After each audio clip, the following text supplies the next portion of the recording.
What's up guys, Tim Little.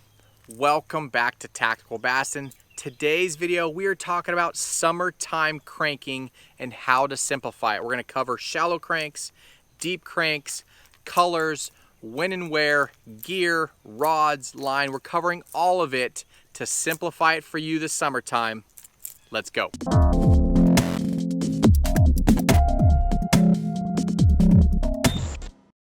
Summertime cranking, that is a giant category. You know, so many different baits on the water, so many different thought processes on when to do what. So today's video, going to try and simplify it for you, give you some of my favorite baits in both categories, shallow and deep. We're going to talk about colors and really narrow that down, and then we'll talk about gear. But summertime cranking, especially deep water, getting out on those ledges, getting out on those high spots, those rock piles out in the main lake, the main body, can be awesome fishing, and you can really get those schools fired up and catch a lot of fish. But what is deep cranking? You know, this is a deep crankbait or a plug. You know, in my mind, anything deeper than 12 feet per se is going to be deep cranking. So that's kind of the range that we're talking. So let's talk deep cranking. We'll cover some baits and some gear, and then we'll switch gears to shallow cranking, and I'll show you some of my favorite baits and how to fish them, especially out here off this dock. I can show you some of the ways I like to fish a shallow crankbait this time of the year, and especially around grass popping, and some different tricks for you. But let's talk about deep cranking. You know, first off, we talked about the water deeper than 12 feet. You know, there's crankbaits now that go really deep. That's that Big M by Megabass. I mean, look at the bill on this thing. You know, just for size comparison, that is next to a Strike King 6XD. You can see, I mean, this thing goes down 24, 25 feet. Obviously, got like the 10XDs. You know, that's really the real big crankbait that kind of put the Magnum deep cranking or deep crank on the market. That 10XD right there caught a lot of big fish on that bait right there. But why cranking? Why deep cranking? Especially now, you know, we're talking July, August into September. You know, you have high water temps, really high, highest of the year. So those fish, a lot of those fish, half those fish are going to go deep and stay out on those main lake points, the main lake rock piles, the ledges out off of your river breaks to get back off of the flats. So those fish are going to go deeper and stay deeper until fall.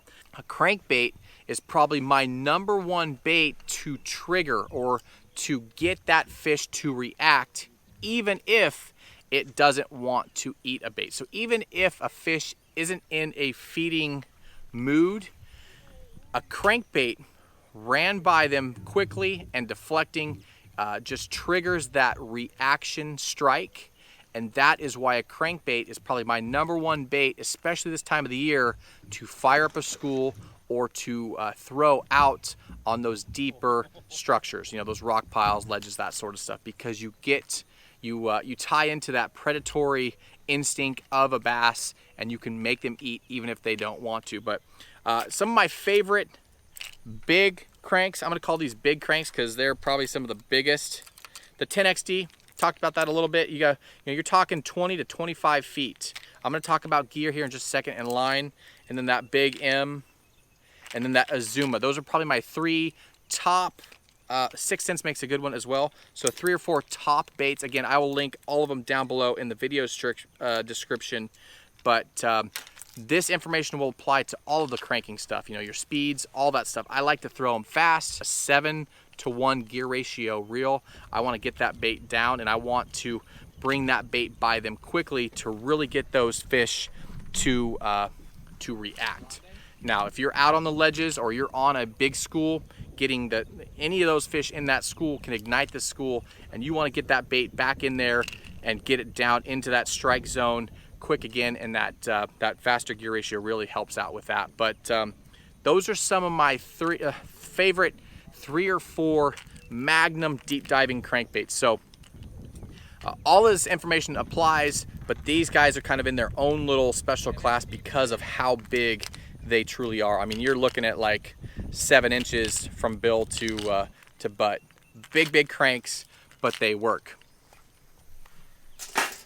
So now let's talk about more like your everyday or more common per se cranks. Now these are going to be your 12 to we'll say 15 to 20 or so.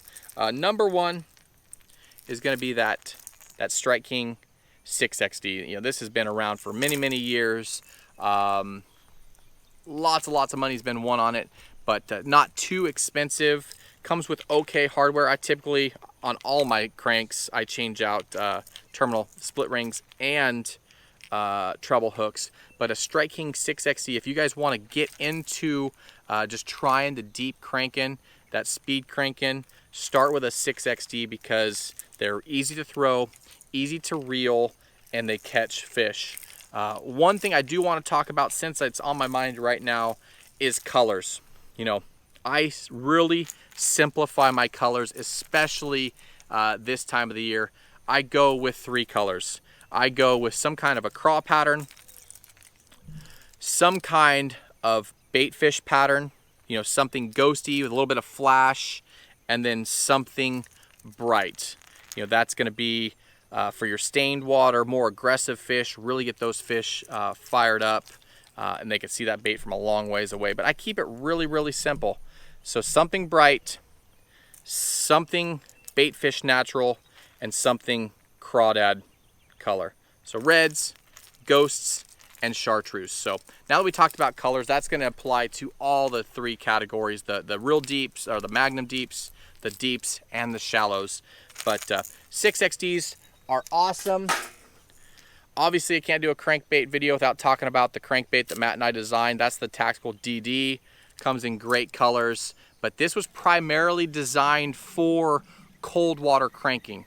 Right now it is warm water, but they work really good. We designed this bait to have a real tight, narrow shimmy. You know, warmer water, some of these other baits have a real wide, real aggressive kick, but it's just something different, and we've caught a lot of big fish in the summertime on our crank right there. So the DD, the Tactical DD, that is an awesome bait to throw if you're not throwing the 6XD. And then last but not least is going to be the Rapala, the DT series, the 10, 12, 14, 16, all of them. What's cool about the Rapala series, makes it really easy to remember the depth they dive to. The DT stands for dives to, and on the bill they actually have Rapala dives to 16 feet. So if you're fishing a 12-foot hump, go with the DT 12. You're fishing a 16-foot hump, go with the DT 16. But it's really easy. Again, same type of deal. Shad patterns, craw patterns, and your bright colors.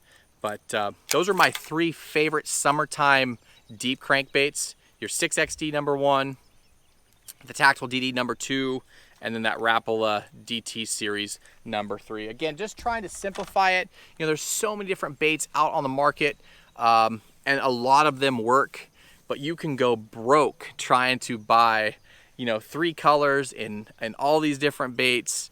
So these baits right here that I'm talking about today, they work, the colors are great, and they have success behind it. We've caught lots of fish on all of these colors and baits that we're talking about. So that was the deep crank. Let's talk about gear for them, and then we'll transition into shallow cranking, because I really want to talk about that.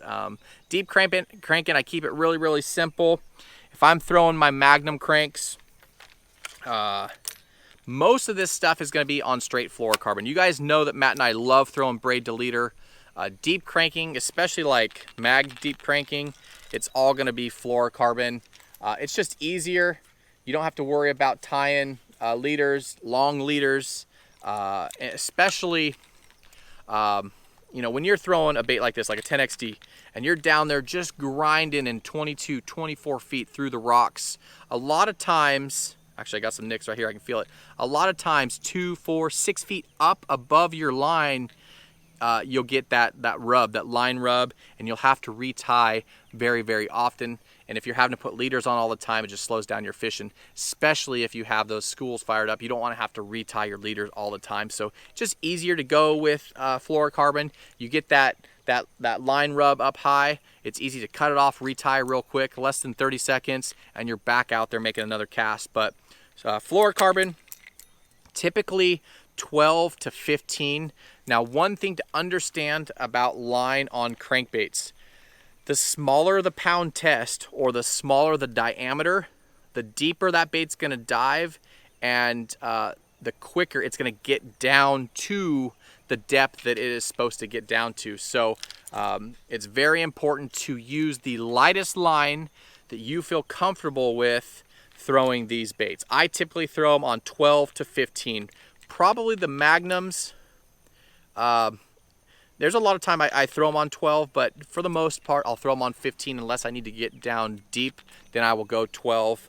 But what's really important about the deep cranks, not as important for the square bills or the shallow cranks, it's gonna be the length of your rod. You want a good 8-foot rod. You want something that launches this crankbait across the lake.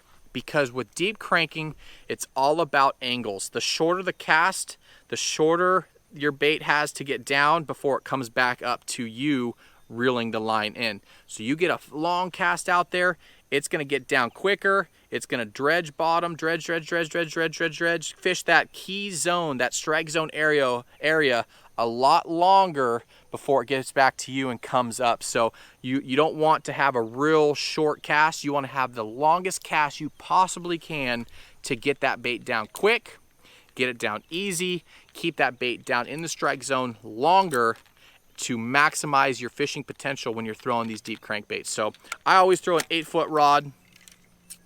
This is the 968. Dobbin makes an 805. That's a good rod, at 806. We'll link all of our favorite gear down below in the video description. But for these guys, we're talking straight fluoro, 8-foot rod, and usually a faster gear ratio, 6.3, 7.1. If you need to, you can go down to a 5.1. But especially in the current situations on the ledges and stuff, you're just going to be spinning and not covering a lot of ground. So I like to throw the 7-1. With just your deep divers, it's easier just to go fluoro. You are going to have less sensitivity, but it's just kind of a pain dealing with that braid deleter. I do upgrade all of my hooks, terminal tackle, split rings, hooks. Typically go with EWGs, either owner ST36s if I'm going to go with a round bend, or some Gamakatsu EWGs. They just hold those fish. They peg, you know, that's got that tipped in point, and they just hold those fish a lot better. But deep crank, that's that 906, a little bit shorter rod, but it flings that bait a long ways. Again, straight fluorocarbon. All right. Switching gears. So that was deep cranks. That was probably way too long just to talk about deep cranks. We talked about kind of where, we talked about how fast, colors, simplifying it, all that stuff. Now let's talk about square bills, because this time of the year, July, August, into that fall transition, those fish are going to be all about cover. Either heavy vegetation, or docks, or laydowns, or chunk rock, you name it. It's all about structure. If they are in that deep vegetation, good luck.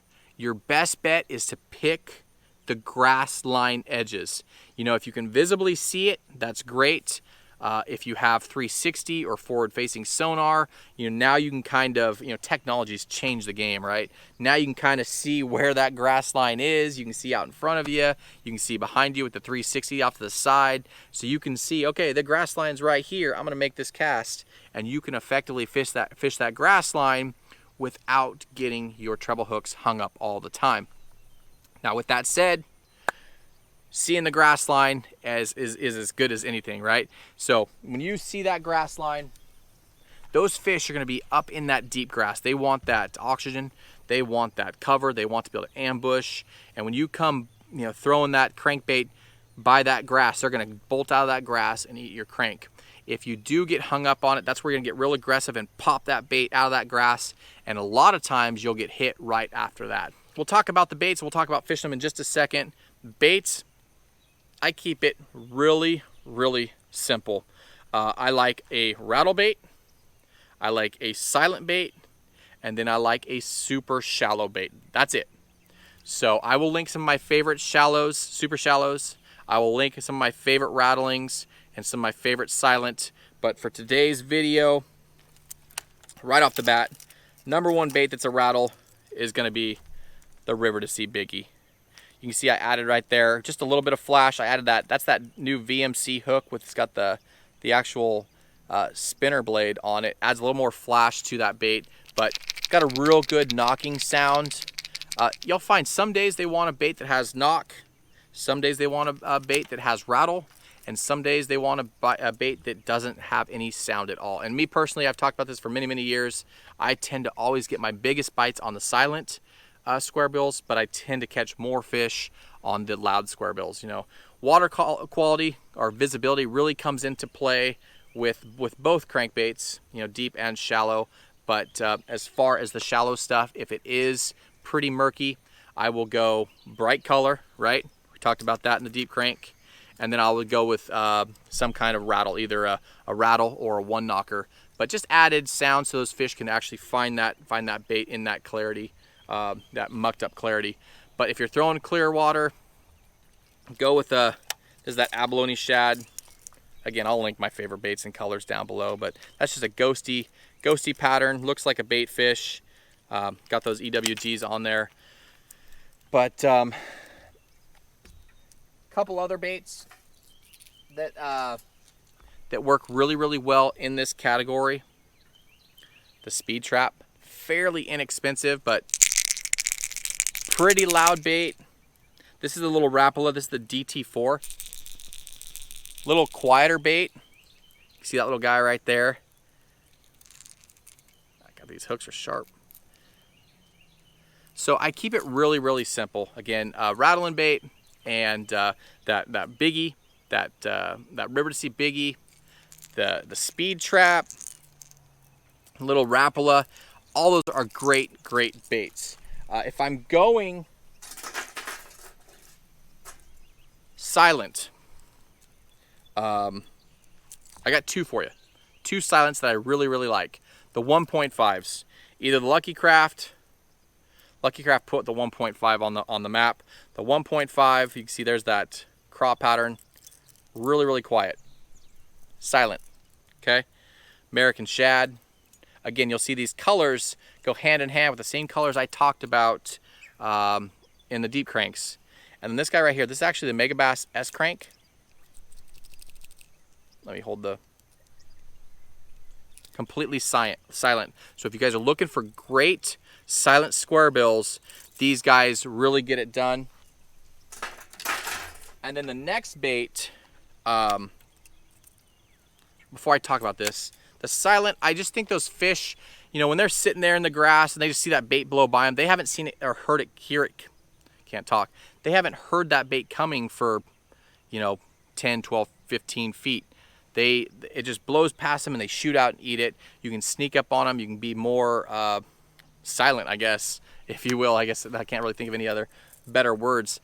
Sneaky, I guess, and really convince or trick those big fish into eating.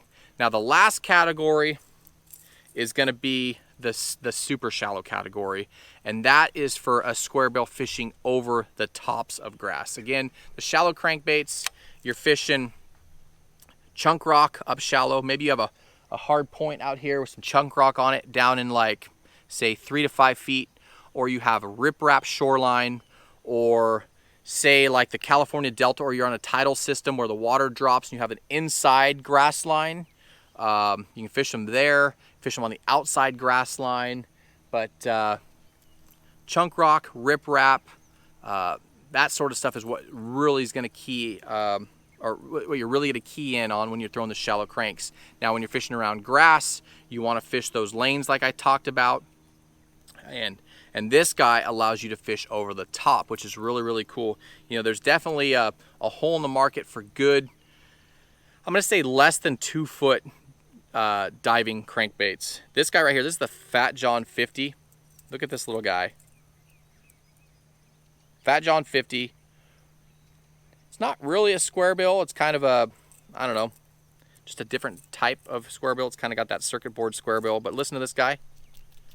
Silent, and you can fish it super shallow. So what's really cool about this guy, I'm gonna fire this out here. Hope you guys can see. I can keep my rod tip up, and I can get this thing to swim less than a foot of water. So if those fish are down in that grass bed, I've already tried top water over the top. I can't get them to bite. Now I can bring this thing over the top and get them to react. You know, when I tick that grass, I'm gonna pop the rod tip and break that bait free, and it's just gonna keep coming along, pop it, and I'm gonna get real aggressive with this bait. Again, you want to be ripping it out of the tops of the grass, just ticking the tops of the grass to get those fish to really trigger. It's one of the things I love throwing about, one of the things I love about throwing a really shallow square bill. Again, I don't need to be fishing less than 2 feet all the time. It's just over the tops of grass, over the tops of treetops, that sort of stuff. When you need something that goes less than 2 feet, there's very, very few good crankbaits, shallow crankbaits on the market, and this guy's one of them. So again, burn, burn, burn, burn, burn, pause, pop, pop. Get real aggressive with it. Pop. You want this thing just down there, just ticking the tops of the grass. As it gets hung up, pop that thing through. As it rips free, that's when you're gonna get your bites. So as far as gear on the shallow cranks, typically it's braid to leader. I'm throwing 30, 40, 50 pound braid to 10, 12, 15 pound monofilament. If I want, I can go fluorocarbon, but I typically do mono. It's just more forgiving. It floats, and it just has more stretch, so it gives, it's a little more easier to fish through that cover with that mono. But again, I'm going to go with a burner 7-to-1 reel, and again, I want a rod with a good parabolic bend, just like the deep cranks. I want something that the tip is going to load deeper into the blank. It's going to be a softer tip, and it's just going to load up, and when those fish come up to jump, that rod is going to double over farther down into the rod blank and keep those fish penned. But again, that's a 7 foot, that's a 845, that's a 7 foot rod. You can throw a 7.5 foot. You don't need the super long rods like you do on those deep diving cranks. But all these guys, typically braid to leader, and this guy I have 15 pound mono on it. Just a bigger line. I'm fishing for bigger fish around structure. I want that added abrasion resistance, so I go with that bigger line. But again, guys, summertime cranking, don't let it overwhelm you. You know, if you're deep cranking, go with a handful of those baits I talked about in the different categories. You know, get one mega or magnum, get one, one or two deep divers, and then get a couple different square bills. Don't let it overwhelm you. Stick to those specific colors, the brights, the craws, the shads, or the bait fish, and you guys will have success. Don't let it overwhelm you, like I said. As far as locations, we covered that. Look for those key areas where those fish are going to be out deeper. As far as the shallower fish, look for those grass lines, look for those shade lines, look for that you know, the wood or the chunk rock. But you guys will have success throwing crankbaits this time of the year. It is hot out, and these fish are wanting to eat. If they don't, that is what is so special about the crankbait. You can make them eat even if they don't want to. So enough talking about summertime square bills and deep cranks. Hopefully you guys enjoyed this video. Just like every video, I'll link all of these baits down below. Leave links to all these baits down below in the video description. You guys can click on them, go read all the details, the different depths and stuff. One key tip that I will do on all my cranks, if I don't remember the depth, I'll actually write the depth on them on the top in a Sharpie, just so I remember, you know, hey, this fish, this crankbait dives 12 to 15 feet. So little tip for you. But All the baits will be linked down below, and you can click on the links and go read the descriptions and the depths and all that sort of stuff. But as always, guys, we appreciate you. If you learned something from this video, give us a thumbs up. Remember to subscribe. We're almost to that 500,000 subscriber mark, which is just mind-blowing. So thank you guys for all the support through the years. It's mind-blowing how crazy this is, but we appreciate you. Thanks for watching. Have a good one.